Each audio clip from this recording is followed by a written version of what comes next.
ইসরাফিল যেদিন সিংহায় ফু দিবেন সেই বারটা হবে শুক্রবার, জুমার দিন। কোন বছরের কোন মাসে এটা আল্লাহ জানেন। মুসলিম শরীফের 854 নম্বর হাদিসের বর্ণনা। قال رسول الله صلى الله عليه وسلم, রাসূলুল্লাহ সাল্লাল্লাহু আলাইহি সাল্লাম বলেন, খায়রু ইয়াউমিন তালাআত আলাইহি শামসু ইয়াউমুল জুমআ, সপ্তাহের 7 দিনের মধ্যে সবচেয়ে শ্রেষ্ঠ দিন হলো জুমার দিন। ফিহি খুলিকা আদম, জুমার দিন আদম নবীকে সৃষ্টি করা হয়েছে। ওয়া ফিহি উদখিলাল জান্নাহ, জুমার দিন আদম নবীকে জান্নাতে প্রবেশ করানো হয়েছে। ওয়া ফিহি উখরিজা মিনহা, জুমার দিন আদম নবীকে জান্নাত থেকে বের করা হয়েছে। ওয়ালা তাকুমুস সাআতু ইল্লা ফি ইয়াউমিল জুমআ, নবীজি বলেন কিয়ামত যেদিন হবে, ইসরাফিল যেদিন সিংহায় ফু দিবে ওই বারটা হবে জুমার দিন। তাহলে বলেন তো আপনারা, কিয়ামত হবে কি বারে? জুমার দিন। কোন বছর? আল্লাহ জানে। বলেন কে জানে? কোন মাস? আল্লাহ জানে। কিন্তু কি বার হবে? কোন শুক্রবার? কে জানে? বাকি কোন এক শুক্রবার। তো সিংহায় যখন ফু দিবে কিয়ামত হয়ে যাবে। বাকি কিয়ামতটা কবে হবে এই বিষয়টা আল্লাহ ছাড়া কেউ জানে না। মুসলিম শরীফের হাদিস 5 নম্বর হাদিসের বর্ণনা। জিবরিল আলাইহিস সালাতু ওয়াস সালাম নবীজিকে 4টা প্রশ্ন করছে। 4 নাম্বার প্রশ্নটা হলো এমন, মাতাস সাআতু ইয়া রাসূলুল্লাহ, ওগো আল্লাহর নবী কিয়ামত কবে হবে? ফাকালা রাসূলুল্লাহ সাল্লাল্লাহু আলাইহি ওয়াসাল্লাম, মাল মাসউলু আনহা বিআ'লামা মিনাস সাইল। রাসূলুল্লাহ সাল্লাল্লাহু আলাইহি সাল্লাম জবাব দিলেন, জিজ্ঞাসিত ব্যক্তি জিজ্ঞাসাকারীর চাইতে বেশি জানে না। মানে তুমি যেমন আমারে কিয়ামতের ব্যাপারে প্রশ্ন করলা, এটা তুমিও জানো না, আমিও জানি না। তোমার এই প্রশ্নটা ওই 5টা জিনিসের অন্তর্ভুক্ত, যে 5 জিনিসের ব্যাপারে আল্লাহ ছাড়া কেউ জানে না। ওই 5 জিনিসের মধ্যে একটা হলো কিয়ামত কবে হবে, এটা একমাত্র আল্লাহ জানে। খামসুন লা ইয়ালামুহুন্না ইল্লাল্লাহ, 5টা জিনিস আল্লাহ ছাড়া কেউ জানে না। বলেন কয়টা জিনিস? 1 নাম্বার, ইন্নাল্লাহা ইনদাহু ইলমুস সাআহ, কিয়ামত কবে হবে কিয়ামতের ব্যাপারটা জানেন আল্লাহ। 2 নাম্বার, ওয়া ইউনাজ্জিলুল গায়স, কোন জমিনে কি পরিমাণ বৃষ্টি কখন হবে আল্লাহ জানেন। ওয়া ইয়ালামু মা ফিল আরহাম, মায়ের রেহেমের মধ্যে সন্তান ছেলে হবে না মেয়ে হবে এটা আল্লাহ জানেন। 4 নাম্বার, ওয়া মা তাদরি নাফসুম মাযা তাকসিবু গাদা, কোন ব্যক্তি আগামীকাল কি উপার্জন করবে এটা কেউ জানে না, জানেন আল্লাহ। 5 নাম্বার, ওয়া মা তাদরি নাফসুম বিআইয়ি আরদিন তামুত, কোন মানুষ কোন জমিনে কোথায় কখন মৃত্যুবরণ করবে এটা কেউ জানে না, জানেন আল্লাহ। তাহলে 5টা জিনিস আমরা মুখস্থ করে নেই। 1 নাম্বার, কিয়ামত কখন হবে কে জানেন। 2 নাম্বার, বৃষ্টি কখন কোন জমিনে কি পরিমাণ হবে বা হবে না এটা জানেন কে। 3 নাম্বার, পেটের সন্তান এটা কি ছেলে হবে না মেয়ে হবে এটা কে জানেন। 4 নাম্বার, মানুষ আগামীকাল কি উপার্জন করবে এটা কে জানেন। মানুষ কোথায় কোন জমিনে কখন কোন তারিখে মৃত্যুবরণ করবে এটা কে জানেন। এই 5টা জিনিস। তাহলে এই 5টার মধ্যে কিয়ামত আসেনি। তো এই কিয়ামত কবে হবে এটা কে জানেন।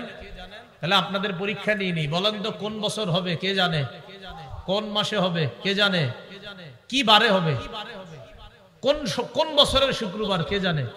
হ্যাঁ, কোন এক শুক্রবারে হবে। বাকি এই শুক্রবারটা কবে, কোন বছর, কোন মাসে এটা জানেন আল্লাহ। তো বলছিলাম ইসরাফিল সিংহায় ফু দিবে।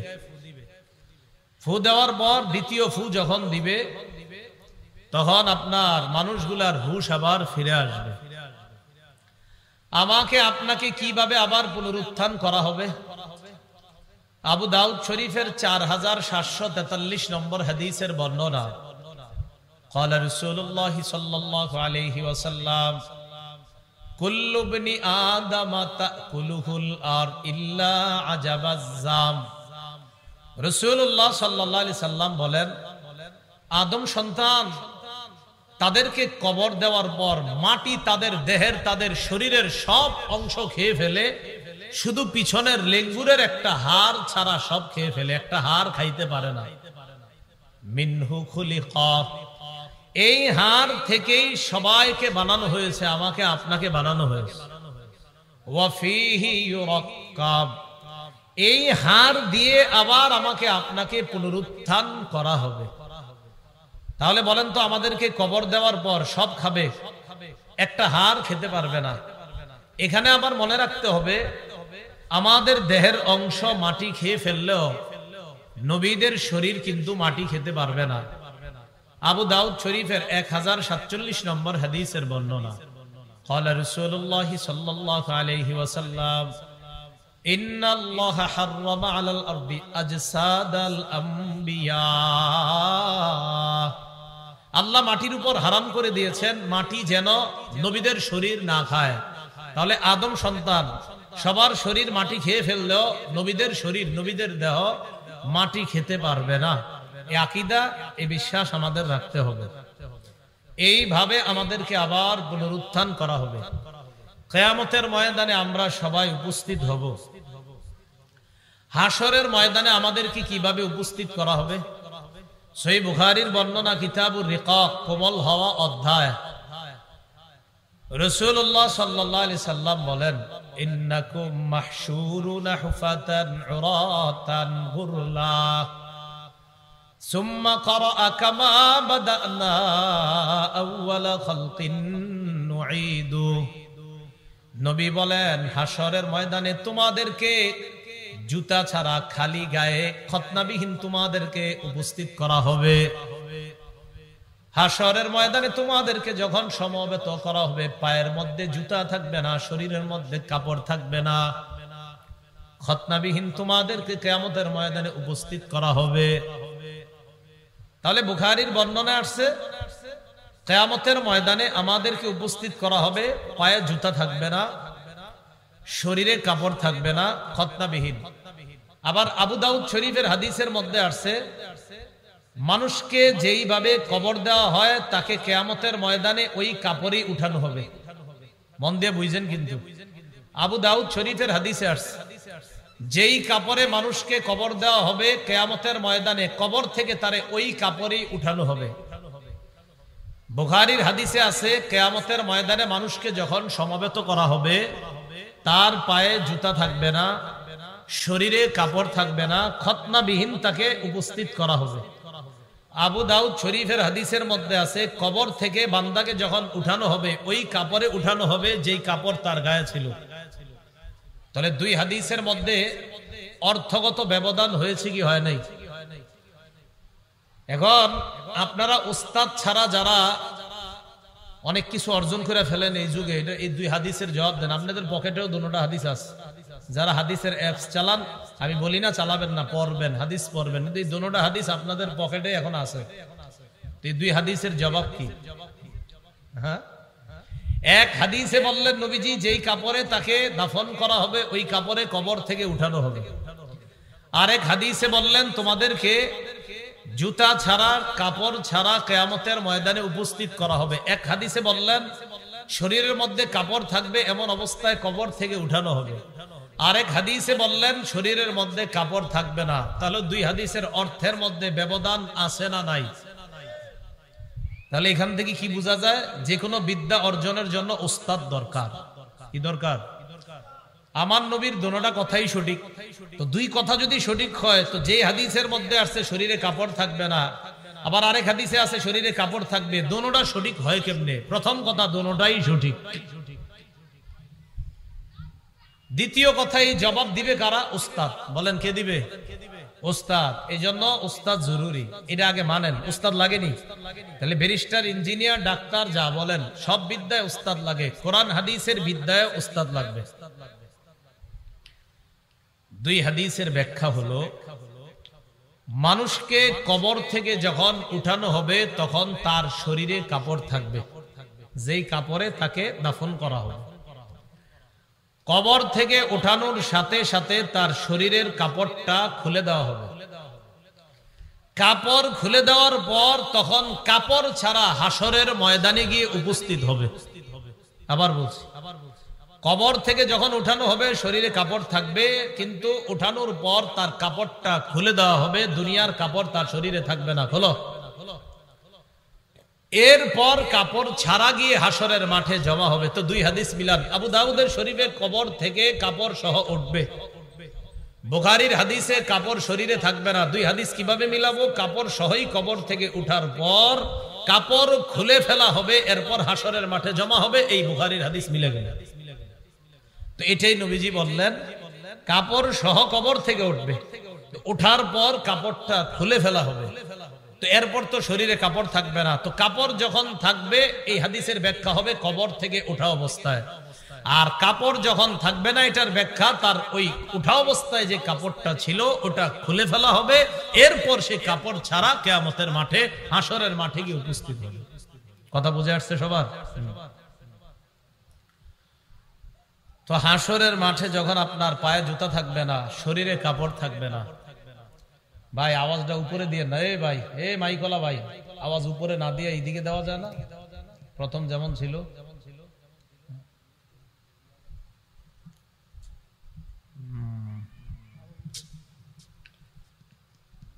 রাসূলুল্লাহ সাল্লাল্লাহু আলাইহি সাল্লাম বলেন, হাসরের ময়দানে সবাই যখন সমবেত হবে, সর্বপ্রথম যাকে পোশাক পরিধান করানো হবে তিনি হবেন ইব্রাহিম আলাইহিস সালাতু ওয়াস সালাম।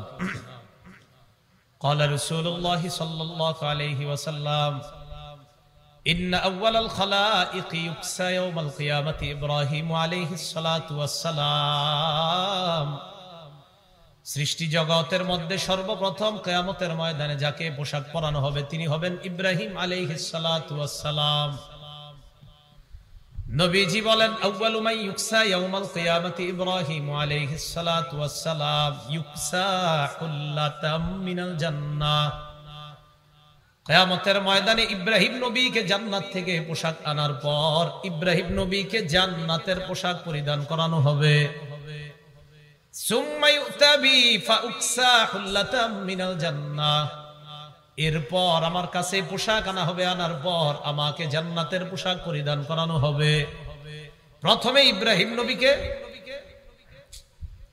এরপর আমার কাছে পোশাক আনা হবে, আনার পর আমাকে জান্নাতের পোশাক পরিধান করানো হবে। তো এইভাবে কিয়ামতের ময়দানে মানুষের অবস্থাগুলো এমন হবে। সর্বপ্রথম কার কবরটা ছিদ্র করা হবে? মুসলিম শরীফের 2278 নম্বর হাদিসের বর্ণনা। قال رسول الله صلى الله عليه وسلم انا اول من ينشق عنه قبره। রাসূলুল্লাহ সাল্লাল্লাহু আলাইহি সাল্লাম বলেন, কিয়ামতের ময়দানে সর্বপ্রথম আমার কবরটা উন্মোচন করা হবে, ছিদ্র করা হবে। ওই কবর থেকে কিয়ামতের ময়দানে আমি মুহাম্মদকে সর্বপ্রথম বের করা হবে। সহিহ বুখারীর বর্ণনা 4813 নম্বর হাদিস। রাসূলুল্লাহ সাল্লাল্লাহু আলাইহি সাল্লাম বলেন, ইন্নী আউয়ালু মান ইয়ারফাউ রাসাহু বা'দা নাফখাতিল আখিরা। কিয়ামতের ময়দানে সর্বপ্রথম ইসরাফিল দ্বিতীয় সিংহায় যখন দ্বিতীয়টা ফু দিবে, সিংহার মধ্যে যখন দ্বিতীয় ফু দিবে, এই দ্বিতীয় ফু দেওয়ার পর কিয়ামতের ময়দানে আমি আমার মাথাটা সর্বপ্রথম উপরে উঠাবো। এর মানে কবর থেকে আমি সর্বপ্রথম উঠব। যে বিষয়টা আমি আপনাদের সামনে বলার জন্য ভূমিকাটা নিলাম সেটা হলো, এই কিয়ামতের ময়দানটা যখন কায়েম হবে, কায়েম হওয়ার পর কিয়ামতের ময়দানে বিভিন্ন মানুষের অবস্থা বিভিন্ন ধরনের হবে। এক নাম্বার কাফেরের অবস্থা, দুই নাম্বার গুনাহগার ইমানদারের অবস্থা, তিন নাম্বার মুত্তাকি ইমানদারের অবস্থা। কাফেরের অবস্থা কেমন হবে? সূরা মাআরিজের 43-44 নম্বর আয়াতে আল্লাহ বলেন, ইয়াউমা ইয়াখরুজুনা মিনাল আজদাসি সিরাআন কাআন্নাহুম ইলা নুসুবিন ইউফিদুন খাশিআতান আবসারুহুম তারহাকুহুম জিল্লাহ। সেদিন কাফেররা কবর থেকে উঠবে দ্রুততার সাথে। খাশিআতান আবসারুহুম, তাদের চক্ষুগুলা ভীত থাকবে, শঙ্কিত থাকবে। তারহাকুহুম জিল্লাহ, লাঞ্ছনা তাদেরকে ছেয়ে ফেলবে। যালিকাল ইয়াউমুল্লাযী কানূ ইউআদুন, এই দিনের ব্যাপারে তাদেরকে ওয়াদা করা হয়েছে, তাদেরকে সতর্ক করা হয়েছে, কিন্তু তারা সতর্ক হয় নাই। কাফেররা কবর থেকে দ্রুততার সাথে কিয়ামতের ময়দানে উঠবে, চক্ষুগুলা ভীত থাকবে, শঙ্কিত থাকবে। আল্লাহ বলেন এই দিনের ব্যাপারেই তাদেরকে ওয়াদা করা হয়েছিল। তো আল্লাহ বলেন কান্নাহুম ইলা নুসুবি ইউফিদুন, কাফেররা কবর থেকে যখন উঠবে তখন তারা দেখলে মনে হবে খুব দ্রুত একটা লক্ষ্যস্থলের দিকে তারা ছুটে চলছে, তাদেরকে দেখলে এমন মনে হবে। এই হলো আপনার কাফেরের কিয়ামতের ময়দানে সে যখন কবর থেকে দিক ছুটাছুটির তার এই অবস্থা হবে। সূরা কমারের ৬-৭ নম্বর আয়াতে আল্লাহ বলেন ফাতাওয়াল্লা আনহুম ইয়াওমা ইয়াদউদ দাঈ ইলা শাইইন নুকুর, নবী আপনি তাদেরকে এড়িয়ে চলেন, অপেক্ষা করেন সেই দিনের যেই দিন আহ্বানকারী আহ্বান করবে ইলা শাইইন নুকুর, ভয়ানক পরিণতির দিকে তাদেরকে আহ্বান করবে। খুশআন আবসারুহুম ইয়াখরুজুনা মিনাল আজদাস, চোখগুলা নত থাকবে, তারা কবর থেকে উঠবে। কান্নাহুম জারাদুম মুনতাশির, কাফেরদেরকে দেখলে মনে হবে বিক্ষিপ্ত পঙ্গপালের মতো তারা কিয়ামতের ময়দানে ছুটাছুটি করতেছে। মুহতিঈনা ইলাদ দা', হত বিহবল হয়ে তারা আহ্বানকারীর দিকে ছুটবে। ইয়াকুলুল কাফিরুন, কাফেররা বলবে হাদা ইয়াউমুন আসির, এটা একটা কঠিন দিন। কাফেররা বলবে এটা একটা কঠিন দিন। এই হলো হাসরের ময়দানে তারা বিক্ষিপ্ত পঙ্গপালের মতো ছুটাছুটি করবে। সূরা ইয়াসিনের 52 নম্বর আয়াতে আল্লাহ বলেন ক্বালু ইয়া ওয়াইলানা মান বা'আসানা মিন মারকাদিনা হাযা, কাফেররা কবর থেকে উঠবে, ওঠার পর বলবে আমাদেরকে কে আমাদের শয়নস্থল থেকে এইখানে উত্থিত করলো, কে আমাদেরকে উঠাইলো। তারা পেরেশানের মতো ছুটাছুটি করবে আর কিয়ামতের মাঠে তারা বলতে থাকবে। সূরা ইব্রাহিমের 48, 49, 50 নম্বর আয়াতে আল্লাহ পাক রব্বুল আলামিন বলেন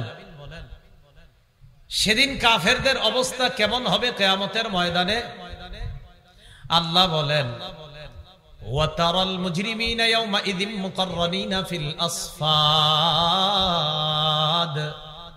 অপরাধীদেরকে দেখবেন কিয়ামতের ময়দানে তাদেরকে শিকল দিয়ে বাঁধা অবস্থায় আছে।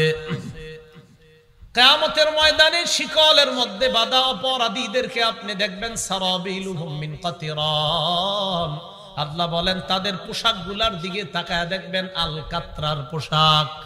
কিসের পোশাক? আল কাতরা। ওয়া তাগশা ওয়ুজুহাকুমুন নার, আগুন তাদেরকে ছেয়ে ফেলবে, ঢেকে ফেলবে। কাফেরদেরকে দেখবেন কিয়ামতের ময়দানে শিকলের মধ্যে বাঁধা, আর দেখবেন আগুন তাদেরকে চারদিক থেকে ঢেকে ফেলছে, আগুন তাদেরকে ছেয়ে ফেলছে। তাদের মনে হবে মারা যাবে। আল্লাহ বলে না না, মারা যাবে না। ইয়াতিহিল মাউতু মিন কুল্লি মাকানি ওয়া মা হুয়া বিমাইয়িত, কিয়ামতের ময়দানে অথবা জাহান্নামে যারা যাবে অনেকের মনে হবে আরে আমি মনে হয় মরে গেলাম। আল্লাহ কয় না, তোমার মনে হবে তুমি মারা যাবা, কিন্তু তুমি মরবা না। লা ইয়াযুকুনা ফিহাল মাউতা ইল্লাল মাউতাতাল উলা, আল্লাহ বলেন মরণের স্বাদ একবার গ্রহণ করছো, আর মরণের স্বাদ গ্রহণ করবা না, শেষ। তো কাফেরদের কিয়ামতের ময়দানে এই অবস্থা হবে। সূরা মারিয়ামের 39 নম্বর আয়াতে আল্লাহ বলেন ওয়া আনযিরহুম ইয়াওমাল হাসরা, আপনি তাদেরকে সতর্ক করেন আফসোসের দিন সম্পর্কে। আল্লাহ কিয়ামতের ময়দানটাকে বললেন আফসোসের দিন, এই ব্যাপারে তাদেরকে সতর্ক করেন যে এটা হবে আফসোসের দিন। সূরা নিসার 42 নম্বর আয়াতে আল্লাহ বলেন ইয়াউমাইযি ইয়াওয়াদ্দুল্লাযীনা কাফারু ওয়া আসাউর রাসূলা লাউ তুসাওয়া বিহিমুল আরদ, যারা কুফরি করেছে, যারা রাসূলের নাফরমানি করেছে, তারা সেদিন কামনা করবে, হায় লাউ তুসাওয়া বিহিমুল আরদ, যদি মাটির সাথে তাদেরকে সমান করে দেওয়া হতো। এর মানে কাফেররা কামনা করবে, আজকে মাটি আর আমরা যদি এক হয়ে যেতাম, এর মানে যদি আমাদেরকে আর উঠানো না হতো, আমরাও যদি মাটি হয়ে যেতাম ভালো হতো, মাটির সাথে সমান করে দিলেই তো ভালো হতো। সূরা নাবার 40 নম্বর আয়াতে আল্লাহ বলেন, ওয়ায়াকুলুল কাফিরু ইয়া লাইতানি কুনতু তুরাবা, কাফের বলবে, হায় যদি আমি মাটি হয়ে যেতাম। এই হলো আপনার কাফেরের লাঞ্ছনাদায়ক কিয়ামতের মাঠে তাদের অবস্থা। বলেন তো, ঈমান ছাড়া আমাদের দেশে অনেক মানুষ আছে না যাদের ঈমান নাই, ভালো কাজ করে আছে না? তো ঈমান ছাড়া যারা ভালো কাজ করছে, যাদের ঈমান নাই, তাদের কি অবস্থা হবে? মনে করেন আবু জাহেল একটা ভালো কাজ করছে দুনিয়াতে, কথার কথা, কিন্তু তার তো ঈমান নাই। অথবা কাফেরদের মধ্যে যারা ভালো কাজ করছে, ভাই চা পান করে না, এটা নষ্ট করে না, আমি চা পান করি না। তো কিয়ামতের ময়দানে যে সমস্ত কাফের মুশরিক আছে, তো কাফের মুশরিক যারা দুনিয়াতে ভালো কাজ করছে, তাদের তো ঈমান নাই কিন্তু ভালো কাজ করছে। খুব মন দিয়ে বুঝবেন, দেখবেন অনেকের ঈমান নাই, 50টা 60টা হাসপাতাল আছে তার, কিন্তু ঈমান নাই, তো সে তো ভালো কাজ করছে। তার এই ভালো কাজের পরিণামটা কি হবে? কাজ তো ভালো। আল্লাহ পাক রব্বুল আলামিন বলেন সূরা নূরের 39-40 নম্বর আয়াতে আল্লাহ বলেন, ওয়াল্লাযীনা কাফারু আ'মালুহুম কাসসারাবিম বিকিআতি ইয়াহসাবুহুজ যামআনু মা। আপনাদের এই নরসিংদীতে এমন জমিন আসেনি যেই জমিনের এপাশ থেকে তাকাইলে দেখা যায় বাড়িঘর নাই, অনেক পরে গিয়ে বাড়িঘর, এরকম জমিন দেখছেন না আপনারা? যে তাকাইছেন, তাকায়া দেখলেন লম্বা সময় পর্যন্ত শুধু জমিন আর জমিন, এরপরে আবার বাড়িঘর শুরু, এরকম জমিন আছে না? প্রচন্ড রৌদ্রের মধ্যে দুপুর ঠিক 12টা 12:30 সময় একটু হাঁটবেন, প্রচন্ড গরম, পিপাসা লাগছে আপনার, দূর থেকে মনে হবে ওই যে দেখা যাইতেছে পানি চিকচিক করে, দৌড়ে গিয়ে দেখবেন আসলে পানি না, ওই রৌদ্রের মধ্যে কি জানি চিকচিক করছে, আপনার পানি মনে হয়েছে, কাছে গিয়া দেখবেন যে এটা পানি না। এরকম মুহূর্ত যদি আপনারা দেখতে চান, প্রচন্ড রৌদ্রের মধ্যে এরকম তাকায়া দেখবেন, দেখলে মনে হয় ঝিকঝিক করতেছে, আসলে কাছে গিয়ে মনে হবে এটা পানি না, ওই দূর থেকে মনে হয়েছে পানি।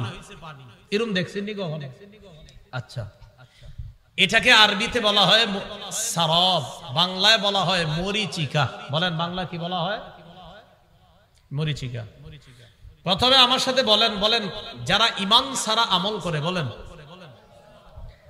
তাদের আমলের দৃষ্টান্ত হলো মরুভূমির মধ্যে মরিচিকাকে পানি মনে করার মতো। মরুভূমির মধ্যে আপনি মরিচিকা দেখছেন, দূর থেকে চিকচিক করতেছে, মনে হচ্ছে পানি, কাছে গিয়ে দেখেন পানি না, তাহলে যেটারে পানি মনে করলাম আসলে সেটা পানি না। ঈমান ছাড়া যারা ভালো কাজ করবে তাদের মনে হবে অনেক কিছু করে ফেলছি, আল্লাহ কয় করে ফেলছো এটা তোমার মনে হবে, কিন্তু তোমার এই আমলটা হবে মরুভূমির মধ্যে মরিচিকারে যেমন পানি মনে হয় আসলে পানি না, তোমার এই ভালো কাজকে ভালো মনে হলেও ঈমান না থাকার কারণে এটা ভালো না। তো সূরা নূরের 39 নম্বর আয়াতে আল্লাহ বলেন, ওয়াল্লাযীনা কাফারু আ'মালুহুম কাসরাবিম বিকিআতি ইয়াহসাবুহুজ যামআনু মা। যারা কাফের, কুফরি অবলম্বন করেছে, তাদের আমলের দৃষ্টান্ত কাসরাবিম বিকিআ, মরুভূমির মধ্যে মরিচিকার মতো, ইয়াহসাবুহুজ যামআনু মা, যেই মরিচিকাকে পিপাসার্ত ব্যক্তি মনে করে পানি, হাত্তা ইযা জাআহু লাম ইয়াজিদহু শাইআ, পিপাসার্ত ব্যক্তি যখন মরিচিকাকে পানি মনে করে পানির কাছে যায়, যাওয়ার পর দেখে কিছুই নাই। তো আল্লাহ বলেন পিপাসার্ত ব্যক্তি যেমন মরিচিকাকে পানি মনে করে তার কাছে গিয়ে দেখলো আসলে এটা পানি না, কিছুই নাই, ঠিক যারা ঈমান ছাড়া আমল করে ওই কাফেররাও মনে করবে ভালো কিছু করছি, আসলে তাদের এই আমলের দৃষ্টান্ত মরুভূমির মধ্যে মরিচিকার মতো। আল্লাহ আমাদেরকে ঈমানের দৌলত ধরে রাখার তৌফিক দান করুন। আর কিসের মতো দেখেন, গভীর সমুদ্র, এই সমুদ্রের নিচে আপনি আছেন, গভীর সমুদ্রের নিচে আছেন, রাতের অন্ধকারে আপনি সমুদ্রের নিচে, গভীর সমুদ্র, অন্ধকার সমুদ্র, আবার রাতের অন্ধকার, আবার ওই অন্ধকারের উপরে যে আসমানটা আছে, আসমানের মধ্যেও মেঘ, এক রাত। 2 নাম্বার, ওই রাতের আকাশটাও মেঘাচ্ছন্ন। বুঝেন, উপরে আসমান মেঘাচ্ছন্ন, আবার প্রচন্ড কালো রাত, আবার সমুদ্র। এই সমুদ্রের নিচে আছেন আপনি, বলেন তো কিছু দেখবেন নি? আবার বুঝেন, মেঘ উপরে, কঠিন অন্ধকার রাত, আবার গভীর সমুদ্র। এই পানির নিচে আপনি কিছু দেখবেন? আল্লাহ বলে যারা ঈমান ছাড়া আমল করবে তাদের দৃষ্টান্ত এমন, ওই গভীর সমুদ্রের মধ্যে, অন্ধকারের মধ্যে, আবার উপরে মেঘ, যেমন কিছু দেখা যায় না। ঈমান ছাড়া আমল করলে ভালো মনে হলেও ফলাফল দেখবে কিছুই দেখা যায় না। আল্লাহ বলেন আউকা যুলুমাতিন ফি বাহরিল লুজ্জি ইয়াগশাহু মাউজুম মিন ফাওকিহি মাউজুম মিন ফাওকিহি সাহাব। তাদের আমলের দৃষ্টান্ত জুলুমাত, এমন অন্ধকারের মতো। ফি বাহরিল লুজ্জি, যে অন্ধকার গভীর সমুদ্রের মধ্যে। ইয়াগশাহু মাউজুম মিন ফাওকিহি মাউজুম মিন ফাওকিহি সাহাব।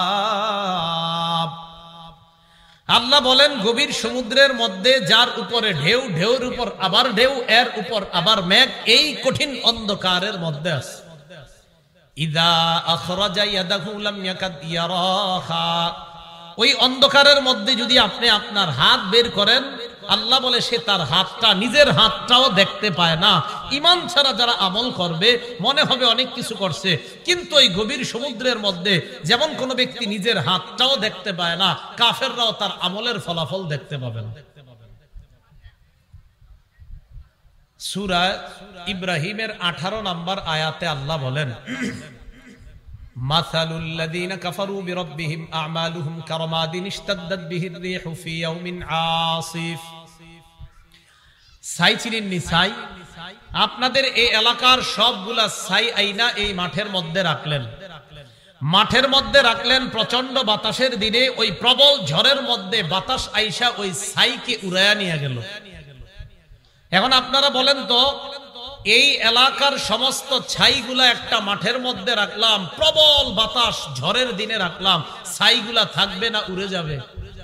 আল্লাহ বলেন ঈমান ছাড়া যারা আমল করবে তাদের আমলগুলা এই ছাইয়ের মতো, যেই ছাই প্রবল বাতাসে কোনো মূল্য নাই। ঈমান ছাড়া আমলেরও কোনো মূল্য নাই, কাফেরদের ভালো কাজের কোনো মূল্য কিয়ামতের মাঠে থাকবে না। আল্লাহ বলেন মাসালুল লাযীনা কাফারু বিরাব্বিহিম আ'মালুহুম কারামাদিন ইশতাদ্দাত বিহির রিহু ফি ইয়াউমিন আসিফ। যারা কাফের তাদের আমলের দৃষ্টান্ত হলো কারামাত, ছাইয়ের মতো। ইশতাদ্দাত বিহির রিহু ফি ইয়াউমিন আসিফ। প্রবল ঝড়ের দিনে প্রচন্ড বাতাস যেমন ছাইকে উড়িয়ে নিয়ে যায়, ঠিক তেমনি ভাবে যারা কাফের তাদের আমলের দৃষ্টান্ত ওই ছাইয়ের মতো, এই আমলের কোনো মূল্য থাকবে না। আমরা যারা ঈমানদার, আমাদের ঈমানটা যেন মরা পর্যন্ত ধরে রাখতে পারি, আল্লাহ তৌফিক দান করেন। সূরা ফুরকান 23 নম্বর আয়াত। শীতের দিন কিছুদিন পরে আসবে, ঘরের মধ্যে বসে থাকবেন, মাঝে মাঝে দেখবেন টিনের ছিদ্র দিয়ে একটা রৌদ্রের আলো ঘরের মধ্যে ঢুকে, ছোট্ট একটা ছিদ্র দিয়ে। ওই রৌদ্রের আলো ঢুকার পর আলোর মধ্যে দেখা যায় ঘুরা ঘুরা কি যেন উঠতেছে, দেখছেন এরকম? আসলে কি ওই আলোর মধ্যে উড়ে না পুরা ঘরে উড়ে? হ্যাঁ, পুরা ঘরে উড়ে, কিন্তু দেখা যায় শুধু আলোর মধ্যে। যারা ঈমান ছাড়া আমল করে কিয়ামতের ময়দানে তাদের ওই আমলের ফলাফল গুলা কিয়ামতের মাঠে উড়তে থাকবে, কেউ দেখবে না। সূরা ফুরকানের 23 নম্বর আয়াতে আল্লাহ বলেন ওয়াকাদিমনা ইলা মা আমিলু মিন আমালিন ফাজআলনাহু হাবাআম মানসুরা। যারা ঈমান ছাড়া ভালো কাজ করে তাদের এই ভালো কাজের ফয়সালা আমি আল্লাহ করব, উড়তে থাকা বিক্ষিপ্ত ধুলা কণার ন্যায় বানিয়ে দিব। তাদের ওই আমলগুলা দেখা যাবে না, এইভাবে উড়তে থাকবে, দেখা যাবে না। যেইগুলা দেখা যাবে না ওইগুলা তো ওজনের পাল্লায় উঠানো যাবে না, দেখাই যায় না, তো পাল্লায় উঠাইবেন কি? দুইটা পাল্লার মধ্যে আমল নামা দেওয়া লাগবে, তো আমল নামা তো দেখা যাওয়া লাগবে, দেখা গেলেই না পাল্লার মধ্যে দেওয়া হবে। আল্লাহ বলেন তাদের এই কাজগুলো এরকম উঠতে থাকবে, দেখাই যাবে না, তো আমি তাদের ওই আমল পাল্লায় দিব কিভাবে? এই জন্য আল্লাহ পাক রব্বুল আলামিন পবিত্র কোরআনের মধ্যে বলেন যারা ঈমান ছাড়া আমল করছে তাদের আমলের কোনো ওজন আমি আল্লাহ সাব্যস্ত করব না। আল্লাহ ঈমান আমাদেরকে ধরে রাখার তৌফিক দান করেন। সূরা আলী ইমরান 117 নম্বর আয়াত। দুনিয়াতে ঈমান ছাড়া বিভিন্ন সংস্থা দান করে, এরকম শুনেন না আপনারা? যেমন আপনারা মাঝে মাঝে অনেকের ছবি আঁকেন হাতের মধ্যে, মাশাআল্লাহ, টেটু আঁকেন। টেটু কেন? আমার অমুক পছন্দের ফুটবলার আঁকে, তাই আমিও আঁকি। তো দেখা যায় ঈমান ছাড়া ওই বিভিন্ন ফুটবলাররা বিভিন্ন জায়গায় বড় বড় অঙ্কের দান করে, আর আপনারাও মাশাআল্লাহ ফেসবুকে লেখেন আমি তাকে এই কারণে বেশি পছন্দ করি কারণ সে এই জায়গায় দান করে, এরকম লেখেন না? আপনারা বললেও লেখেন, না বললে ফেসবুকে তো এটি কারা লেখে? সব তো মুসলমানরাই লেখে। আমাদের বাংলাদেশের ছেলেরা অনেকে লেখে যে তাকে আমার যে কারণে ভালো লাগে। কাকে? একজন খেলোয়াড় দিছে, মনে করেন যে তার ঈমান নাই, তো মনে করেন সে তার পছন্দের খেলোয়াড়, সে দান করছে, কয় তাকে আমার আসলে এই কারণে ভালো লাগে, মানে সে দান করে, এই করে, সেই করে।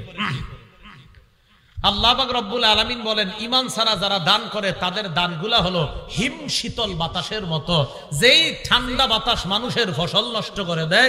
ঈমান ছাড়া দান যারা করে তাদের এই দান হলো ওই বাতাসের মতো যেই বাতাস মানুষের ক্ষতি করে।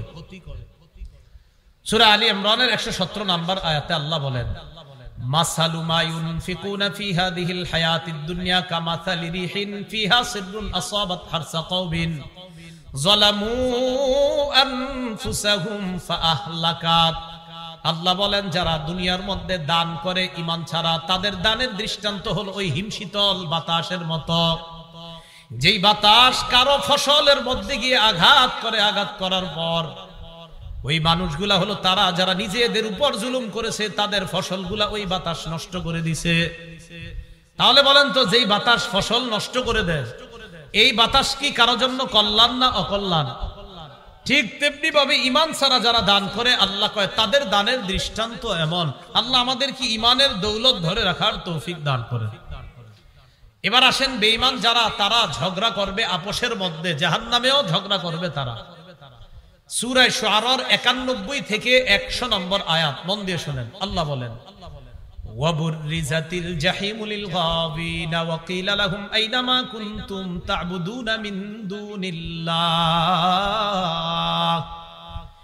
জাহান্নামকে উন্মোচন করা হবে পথভ্রষ্টদের জন্য। ওয়া কিলা লাহুম আইনা মা কুনতুম তা'বুদুনা মিন দুনিল্লাহ, পথভ্রষ্টদেরকে বলা হবে তারা কোথায় যাদের দুনিয়ার মধ্যে আল্লাহ ছাড়া তোমরা যাদের ইবাদত করতা। আল্লাহ বলবেন আচ্ছা তারা কোথায়? আল্লাহ ছাড়া তোমরা যাদের ইবাদত দুনিয়াতে করতা, বলেন আল্লাহ ছাড়া দুনিয়াতে ইবাদত করে এমন মানুষ আসেনি? তো আল্লাহ তাদেরকে বলবে ওই সমস্ত খোদারা কোথায়, ওই সমস্ত মাবুদরা কোথায়, তোমরা যাদের ইবাদত করতা কোথায়? কোথায়? আনো আনো আনো, তারা কোথায়? আল্লাহ বলবে হাল ইয়ানসুরুনাকুম আও ইয়ানতাসিরুন। আল্লাহ বলবে তারা কি তোমাদের সাহায্য করতে পারবে অথবা তারা কি নিজেদেরকে সাহায্য করতে পারবে? ফাকুবকিবু ফিহা হুমুল গাবুন। আল্লাহ বলেন সেদিন যাদের ইবাদত তারা করত, ওই তাদের খোদা এবং যারা ইবাদত করত উভয় শ্রেণীকে মাথাটা নিচে করে জাহান্নামের মধ্যে ফেলে দেওয়া হবে।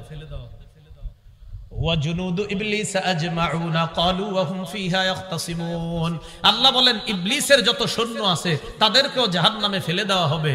এবার তারা কি করবে? সেখানে ঝগড়া করবে আর বলবে তাল্লাহি ইন কুন্না লাফি দালালিম মুবিন, আল্লাহর কসম আমরা স্পষ্ট পথভ্রষ্টর মধ্যে আছি। ওয়া মা আদাল্লানা ইল্লাল মুজরিমুন, আমাদেরকে পথভ্রষ্ট করেছে অপরাধীরা।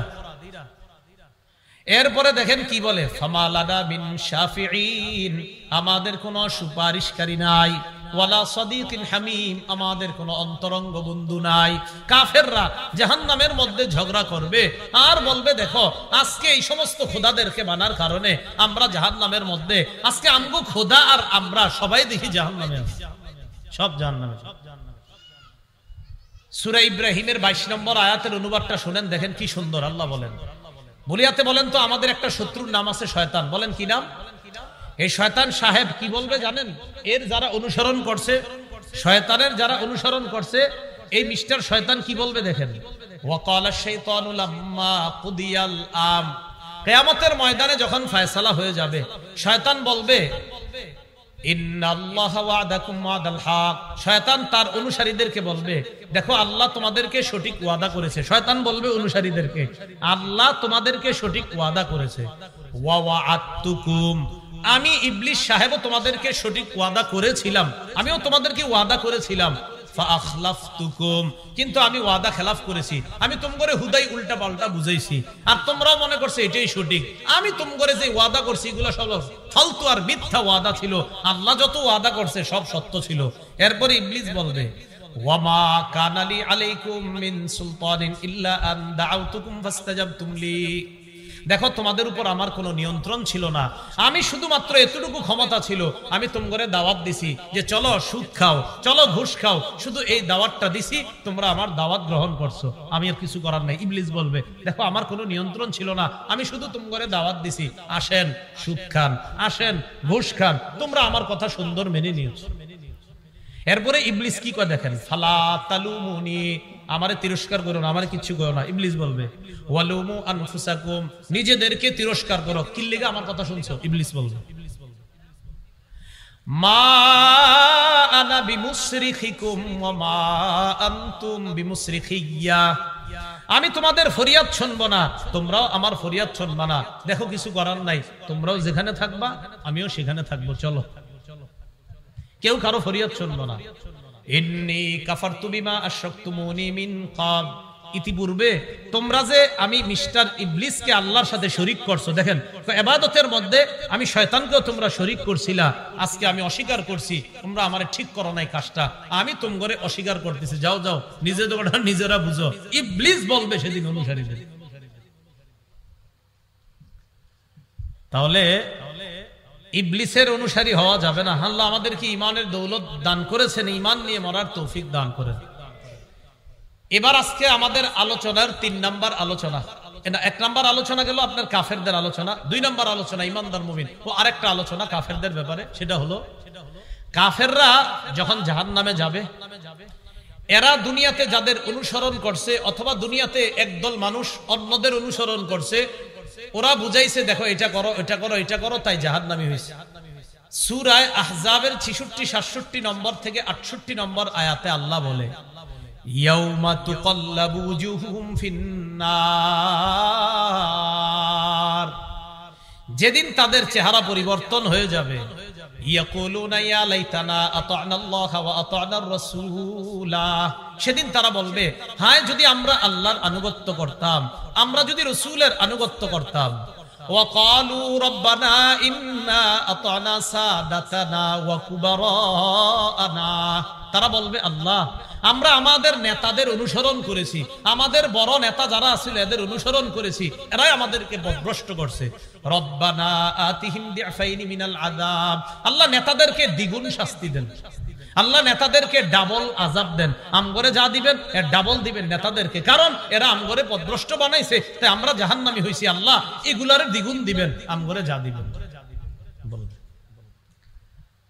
এই হলো আপনার কাফেরদের হালাত হবে কিয়ামতের মাঠে। এবার আমরা দ্বিতীয় আলোচনায় যাই, চলেন।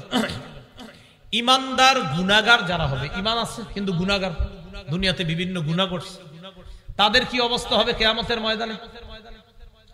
একদল ঈমানদারের ঈমান ছিল যাকাত দেয় নাই, কি দেয় নাই? যাকাত। তো যাকাত না দেওয়া ন্যায় না অন্যায়? অন্যায়। সহিহ বুখারীর বর্ণনা 4565 নম্বর হাদিস, قال رسول الله صلى الله عليه وسلم من آتاه الله مالا فلم يؤدي زكاته, রাসূলুল্লাহ সাল্লাল্লাহু আলাইহি সাল্লাম বলেন আল্লাহ যাকে সম্পদ দিয়েছে সে যদি যাকাত না দেয়, বলেন আল্লাহ যাকে সম্পদ দিয়েছে সে যদি কি না দেয়, মুসিলা লাহু মালুহু শুজাআন আকরা, কিয়ামতের ময়দানে তার সম্পদকে টেকু বিষধর সাপে রূপান্তরিত করা হবে। লাহু জাবিবাতান, এই সাপের 2 চোখের উপরে কালো 2টা ফোঁটা থাকবে, চিহ্ন থাকবে। ইয়া আখুযু বিল হিজামাতাইহি ইয়ানি বিশিদকাই, এই সাপ ওই যাকাত যে আদায় করে না তার 2 গালের মধ্যে চাপ দিয়ে ধরে বলবে আনা মালুকা, আমি তোমার মাল, আনা কানজুকা, আমি তোমার সঞ্চিত সম্পদ, দুনিয়াতে তুমি কেন যাকাত দাও নাই, ওই যেই মালটা তুমি যাকাত দাও নাই ওই সম্পদ আজকে আমি সাপ হইছি, এখন তোমাকে আমি খাবো। সাপ। এই হাদিস বইলা রাসূল সাল্লাল্লাহু আলাইহি সাল্লাম সূরা আলী ইমরানের একটা আয়াত তেলাওয়াত করলেন। আল্লাহ বলেন ওয়ালা ইয়াহসাবান্নাল্লাযীনা ইয়াবখালুনা বিমা আতাহুমুল্লাহু মিন ফাদলিহি হুয়া খায়রাল লাহুম, আল্লাহ বলেন যাদেরকে আল্লাহ নেয়ামত দান করেছেন, অনুগ্রহ দিয়েছেন, সম্পদ, তারা যারা সম্পদের মধ্যে কৃপণতা করে যাকাত দেয় না, তারা যেন এটা মনে না করে যে আমি যাকাত না দেওয়াটা আমি বেঁচে গেছি, এটা আমার জন্য কল্যাণ। যাকাত না দিয়া মনে করে আমি বেঁচে গেছি। আল্লাহ কয় না, বাল হুয়া শাররুল লাহুম, এটা তার জন্য অকল্যাণ। সায়ুতাওয়াকুনা, তার এই সম্পদটাকে সাপ হিসাবে তার গলার মধ্যে ঝুলিয়ে দেওয়া হবে।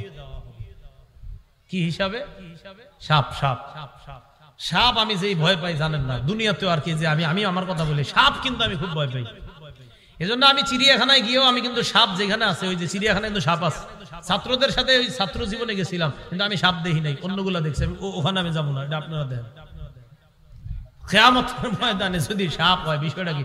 দুনিয়াতে সব সময় এটা বলি, আল্লাহুম্মা ইন্নী আউযু বিকা মিনাল হাইয়াতি কুল্লিহা, আল্লাহ ছোট সাপ, বড় সাপ, চিকুন সাপ, মোটা সাপ, কোনোটা যাতে দুনিয়াতেও না দেখি, আখিরাতেও দেখে না দেখি। তো যারা যাকাত দেয় না, এদেরকে আপনার সাপ বানায়া গলার মধ্যে ঝুলিয়ে দেওয়া হবে। আল্লাহ হেফাজত করেন। এবার দেখেন মুসলিম শরীফের হাদিস, 987 নম্বর হাদিস। قال رسول الله صلى الله عليه وسلم ما من صاحب ذهب ولا فضة। রাসূলুল্লাহ সাল্লাল্লাহু আলাইহি সাল্লাম বলেন, স্বর্ণওয়ালা আর রূপাওয়ালা লা ইউআদ্দি মিনহা হাক্কাহা, স্বর্ণওয়ালা রূপাওয়ালা এরা যদি তাদের স্বর্ণ রূপার যাকাত না দেয়, স্বর্ণওয়ালা রূপাওয়ালা যদি স্বর্ণ রূপার যাকাত না দেয়, রাসূলুল্লাহ সাল্লাল্লাহু আলাইহি সাল্লাম বলেন এই স্বর্ণ আর রূপাকে কি করা হবে জানো? সুফিহাত লাহু সাফাইহু মিনান নার, আগুনের মধ্যে স্বর্ণ রূপা পুরাইয়া এই স্বর্ণ রূপাটাকে আগুনের পাত বানানো হবে, আগুনের পাত। এই পাত বানায়া সুম্মা উহমিয়া আলাইহা ফি নারি জাহান্নাম, এই আগুনের পাতটা আবার জাহান্নামের আগুনে জ্বালানো হবে। বানানো হবে কিসের পাত? আগুনের। এটা বানানোর পর আবার আগুনে সেক দিয়া জ্বালানো হবে। জ্বালানোর পর ফাইকুয়া বিহা জামবুহু ওয়া জাবিনুহু, রাসূল সাল্লাল্লাহু আলাইহি সাল্লাম বলেন এই আগুনের পাত দিয়া যাকাত যে আদায় করে নাই, জামবুহু তার পার্শ্ব, ওয়া জাবিনুহু তার কপাল, ওয়া যহরুহু তার পিঠের মধ্যে সেক দেওয়া হবে। হে কি দেওয়া হবে? হ্যাঁ সেক দেওয়া হবে। বলেন না সবাই, কি দেওয়া হবে? পাশে, কপালে আর পিঠের মধ্যে দেওয়া হবে, এইভাবে ছেক দেওয়া হবে। রাসূল বলেন কুল্লামা বারাদাত, আগুনের ওই পাত যদি শুকিয়ে যায়, ঠান্ডা হয়ে যায়, আগুন যদি নিভে যায়, উঈদাত লাহু, আবার আগুনের মধ্যে ওই পাতটা জ্বালানো হবে। ফি ইয়াউমিন কানা মিকদারুহু 50 আলফা সানা, কিয়ামতের ময়দানে এইভাবে 50,000 বছর তাকে সেক দেওয়া হবে। কয় বছর? মানে 50,000 বছর মানে কি একদিন একদিন এরকম না। আল্লাহর নবী বলেন কিয়ামতের ময়দানটাই তো হবে 50,000 বছরের সমান। আল্লাহ বিচার করতে থাকবেন, তো বিচারও চলতে থাকবে। আর যাকাত যে আদায় করে নাই, ওর কপাল, ওর পার্শ্ব আর পিঠে 50,000 বছর সেক দেওয়া চলতেই থাকবে কিয়ামতের মাঠে। একদিন, কয়দিন? আরে বলেন কয়দিন? ওই একদিনের পরিমাণ কত? 50,000 বছর। কয় বছর? হ্যাঁ 50,000 বছর। তো এইভাবে সেক দেওয়া যখন শেষ হবে, রাসূল সাল্লাল্লাহু আলাইহি সাল্লাম বলেন হাত্তা ইউকযা বাইনাল ইবাদ ফায়ারা সাবিলাহু ইম্মা ইলাল জান্নাতি ওয়া ইম্মা ইলান নার। 50,000 বছর পর আল্লাহ যখন বিচার শেষ করবেন, এরপর ওই বান্দা দেখবে সে কি জান্নাতি না জাহান্নামী, সেটা পরে, আগে 50,000 বছর চলতে থাকে।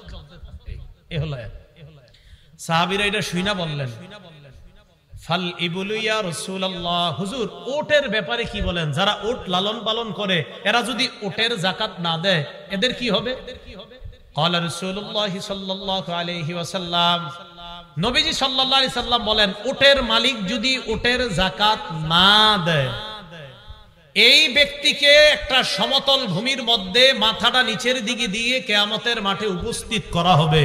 করার পর ওটা রুটের যত বাচ্চা আছে এরা আইসা কি করবে? ওট তার পা দিয়ে তাদেরকে ওই যাকাত যে আদায় করে নাই, কার? ওটের যাকাত, ওই উটগুলাই তার উপর দিয়ে পারাবে, আর তাকে মুখ দিয়া কামড় দিতে থাকবে। ওটা রুটের যত বাচ্চা আছে সবাই পারাবে আর মুখ দিয়ে তারে কামড় দিবে, তুমি কেন আমগো যাকাত দুনিয়াতে দিলা না? সাহাবীরা বললেন ফাআম্মাল ইবিলু ফাআম্মাল গনামু ওয়াল বাকারু ইয়া রাসূলুল্লাহ, হুজুর গরু ছাগল যারা পালন করে এরা যদি এইগুলার হক আদায় না করে তাদের কি অবস্থা হবে? হ্যাঁ, ফার্ম আসেনি, গরুর ফার্ম, ছাগলের ফার্ম অনেকের। হ্যাঁ, ফার্ম যাদের আছে আপনারা কিন্তু আলেমদের থেকে মাসালা জেনে নেবেন। ফার্ম থাকলে মাসালা আছে, এক দুইটা গরু এটা ভিন্ন, কিন্তু ফার্ম যাদের আছে, ফার্ম গরু ছাগলের, আপনাদের জন্য কিন্তু মাসালা আছে। সাহাবীরা প্রশ্ন করলেন, হুজুর যাদের গরু ছাগল এরা যদি হক আদায় না করে? ফাকালা রাসূলুল্লাহ সাল্লাল্লাহু আলাইহি ওয়াসাল্লাম, নবীজি বললেন, গরু ছাগলের হক যারা আদায় করে না, কিয়ামতের ময়দানে এই মানুষগুলোকেও সমতল ভূমির মধ্যে মাথা নিচু করে উপস্থিত করা হবে। গরু আর ছাগল আর তাদের বাচ্চাগুলো আসবে, আসার পর ওই ব্যক্তিকে শিং দিয়া ঘাই দিতে থাকবে। লাইসা ফিহা আকসা ওয়ালা জালহা ওয়ালা আদবা, শিং ওয়ালা কোনো প্রাণী থাকবে, কয় শিং ছাড়া কোনো প্রাণী থাকবে না, কয় ভাঙা শিংও থাকবে না, কয় ভাঙা শিংও থাকবে না, বাঁকা শিংও থাকবে না, সোজা সোজা শিং থাকবে সব প্রাণীগুলার। এই শিং দিয়ে গুতা দিবে আর মুখ দিয়ে আঘাত করবে, পা দিয়ে মারাইতে থাকবে। যাকাত দেয় না, তাহলে ইমানদার যাকাত দেয় না, এর অবস্থা হবে কিয়ামতের মাঠে। আর কিয়ামতের মাঠের একটা দিন হবে 50,000 বছরের সমান। এই ব্যক্তির এই 50,000 বছর এইভাবে শাস্তি চলতে থাকবে। এরপর আল্লাহ ফয়সালা করবেন কি জান্নাত না জাহান্নাম, সেটা পরের ব্যাপার। ভাই কথাগুলা কি মনে থাকবে? কি আওয়াজ দিয়ে হালকা হয়ে গেল, কথা মনে থাকবে? হালকা হোক আর জোর হোক, আপনারা যদি না করেন, যদি কোন যে হুজুর কিয়ামতের মাঠে আমি রেডি আছি, তো আপনি থাকেন রেডি, আমার কি, তো সমস্যা নাই। যাকাত দিয়েন, বকেয়া যাকাত যারা দেন নাই এগুলো আদায় করে দিয়েন। আলেমদের সাথে পরামর্শ করে বলবেন, হুজুর আমার তো এরকম ব্যাংকে 5 লাখ টাকা জমা ছিল, আমি তো ব্যাংকে যে টাকা থাকলে যাকাত দিতে হয় জানতাম না, আমি তো গত 5 বছর দেই নাই। এরকম যদি না দিয়ে থাকেন তা আপনি যাকাত গুলা দিয়ে দিন। দোকান ভাড়া দেননি, আরে দেননি, অ্যাডভান্স নেননি, কি সত্যি হাওয়া কয় না নাও কয় না, দোকান ভাড়া অ্যাডভান্স নেননি, আচ্ছা নে, তো অ্যাডভান্সের টাকার যাকাত কার? বলেন, মালিকের। মালিককে যে অ্যাডভান্স রাখছে না যে অ্যাডভান্স দিছে? যে দিছে। হ্যাঁ, 5 লাখ টাকা অ্যাডভান্স ফালায় রাখছেন আপনি, তো এই টাকার যাকাত আসবে না না আসবে, এটা আলেমদেরকে জিজ্ঞাসা করতে হবে তো আপনার। এই জন্য খুব সাবধান সতর্কতার সাথে চললেন। অনেক মানুষ যাকাতের মাসালা না জানার কারণে আপনারা যাকাত দিচ্ছেন না। যাকাতের মাসালাগুলা ওলামায়ে হযরতদের সাথে পরামর্শ করবেন যে আমার তো এই পরিমাণ টাকা অমুক জায়গায় জমা আছে। প্রভিডেন্ট ফান্ড আছে নি, আছে না প্রভিডেন্ট ফান্ড? তে ফান্ডে যে আপনারা টাকা এত পরিমাণ জমা রয়েছে, কার কি পরিমাণ জমা আলেমদের কাছে এসে জানাবেন। জানানোর পর বলবেন, হুজুর কি করা, গত 10 বছর 15 বছর তো আমার টাকা অমুক জায়গায় জমা ছিল, আমি তো যাকাত দেই নাই। হ্যাঁ, আপনাকে যাকাত দিতে হবে। আখিরাতের যদি সুন্দর বানাতে চান, আপনার বকেয়া যাকাতও দিতে হবে, নতুন করে যাকাত আসলে এটাও যাকাত দিতে হবে। আল্লাহ আমাদেরকে আমল করার তৌফিক দান করেন। আরেক দল ইমানদার যারা অহংকার করত দুনিয়াতে, মনে করেন আছে না এরকম? তিরমিজি শরীফের 2492 নম্বর হাদিসের বর্ণনা, قال رسول الله صلى الله عليه وسلم يحشر المتكبرون يوم القيامة أمثال الذئب في صور الرجال। অহংকারীদেরকে কিয়ামতের ময়দানে মানুষের আকৃতিতে পিঁপড়ার মতো উপস্থিত করা হবে। আচ্ছা বলেন তো, কার আকৃতি? কিসের মতো? পিঁপড়া। কেমন দেখা যাবে? পিঁপড়ার মতো, কিন্তু আকৃতি মানুষের। বলতে পারেন হুজুর এটা কেমনে সম্ভব? আল্লাহর পক্ষে সম্ভব। অহংকারীদেরকে পিঁপড়ার মতো, মানুষের আকৃতি, আকৃতি মানুষের, কিন্তু পিঁপড়ার মতো তাদেরকে কিয়ামতের মাঠে উপস্থিত করা হবে। ইয়াগশাহুমুজ যিল্লু মিন কুল্লি মাকান। অহংকারীদেরকে চারদিক থেকে লাঞ্ছনা আইসা তাদেরকে ছেয়ে ফেলবে, ঢেকে ফেলবে। আল্লাহ আমাদের সকলকে হেফাজত করেন। তাহলে এলো দ্বিতীয় নাম্বার।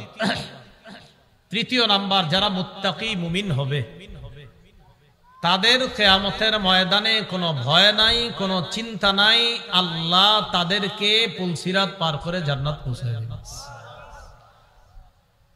সূরা ইউনূসের 62 নম্বর আয়াত থেকে আল্লাহ পাক রব্বুল আলামিন বলেন, আলা ইন্না আউলিয়া আল্লাহি লা খাউফুন আলাইহিম ওয়ালা হুম ইয়াহজানুন। শোনো, আল্লাহর ওলিদের কোনো ভয় নাই, আল্লাহর ওলিদের কোনো চিন্তা নাই, আল্লাহর ওলিদের ভয় নাই, চিন্তা নাই।